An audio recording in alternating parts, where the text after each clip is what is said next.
கிறிஸ்துவில் பிரியமானவர்களே, ஆண்டவராகிய இயேசு கிறிஸ்துவின் நாமத்தில் உங்களை வாழ்த்துகிறேன். சங்கீதம் 119:1. கர்த்தருடைய வேதத்தின்படி நடக்கிற உத்தம மார்க்கத்தார் பாக்கியவான்கள். நீங்கள் கர்த்தரை முழு இருதயத்தோடும் தேட வேண்டும் என்பதை கர்த்தர் விரும்புகிறார். அநேகர் ஆண்டவரை பின்பற்றி அவருடைய வழிகளில் நடக்கிறார்கள். ஆனால் சிலர் மாத்திரமே தங்கள் உள்ளத்தின் ஆழத்திலிருந்து உண்மையும் உத்தமமாய் அவரை பின்பற்றுகிறார்கள். அன்பான தேவனுடைய பிள்ளைகளே, இந்த செய்தியை நீங்கள் கேட்கும்போது கர்த்தர் இந்த கேள்வியை உங்களிடம் கேட்கிறார். எனக்கு முன்பாக உன் வாழ்க்கை எப்படி இருக்கிறது? உன் முழு இருதயத்தோடும் உன் முழு ஆத்துமாவோடும் என்னை நேசிக்கிறாயா? அல்லது என்மேல் உள்ள உன் அன்பை இந்த உலகத்தின் காரியங்களோடு பகிர்ந்து கொண்டிருக்கிறாயா? பிரியமானவர்களே, கர்த்தருடைய கேள்விகளுக்கு உங்கள் பதில் என்ன? கர்த்தருக்கு முன்பாக உத்தமமாய் நடக்கிறவர்கள் பாக்கியவான்கள் என்று சங்கீதக்காரன் சொல்லுகிறான். மனிதனாய் பிறந்தா குற்றமில்லாதவராய் நடப்பது எப்படி? வேத வசனங்களின்படி நடக்கிறவர்கள் தங்கள் இருதயங்களில் ஆண்டவருடைய சொற்படி நடக்க வேண்டும் என்கிற ஆசையும், தங்கள் கிரியைகளை மனப்பூர்வமாய் செய்து அவைகளிலெல்லாம் அவருடைய நாமம் மகிமைப்பட வேண்டும் என்று விரும்புவார்கள். யோசேப்பு இளம் வாலிபனாயிருந்தான். பாவம் அவனை துரத்திய போது அந்த பாவம் தன்னை மேற்கொள்ள அவன் அனுமதிக்கவில்லை.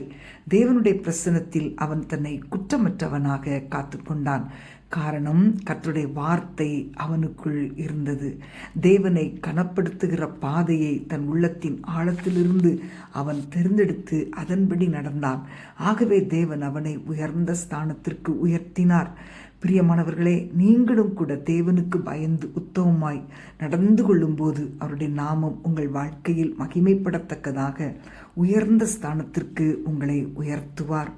நீங்கள் வேதத்தின்படி நடக்கும்போது உங்கள் சத்துருக்களும் உங்களிடத்தில் வந்து நல்மனம் பொருந்த செய்வார். வசனம் தியானிக்கையில் இதயமதில் ஆறுதலே,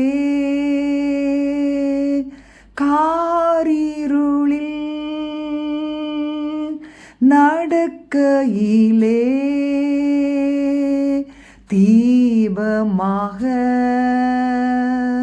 வழி நடத்தும், காரிருளில் நடக்கையிலே தீபமாக வழி நடத்தும். அன்பின் ஆண்டவரே, உம்மை துதிக்கிறோம் அப்பா. உம்முடைய வார்த்தையின்படி நடக்க நாங்கள் விரும்புகிறோம். காரிருளான நேரங்கள் வரும்போது உம்முடைய வார்த்தை எங்களை வழிநடத்துகிறதற்காக உம்மை நன்றியோடு துதிக்கிறோம் அப்பா. எங்களுடைய வாழ்க்கை உம்முடைய வேதத்தில் நீர் எழுதியிருக்கிறபடி காணப்படட்டும். எங்களை எதற்காக நீர் அழைத்தீரோ அந்த அழைப்புக்கு தகுதியாய் நடக்க கிருபை தருவீராக. உம்முடைய சொற்படி நடக்க எங்களுக்கு உதவி செய்யுங்கப்பா. எங்களை ஒப்பு கொடுக்கிறோம் ஆண்டவரே. ஆண்டவரே, நீர் எங்களை ஆசீர்வதித்து உயர்த்துகிறதற்காக உம்மை துதிக்கிறேன்.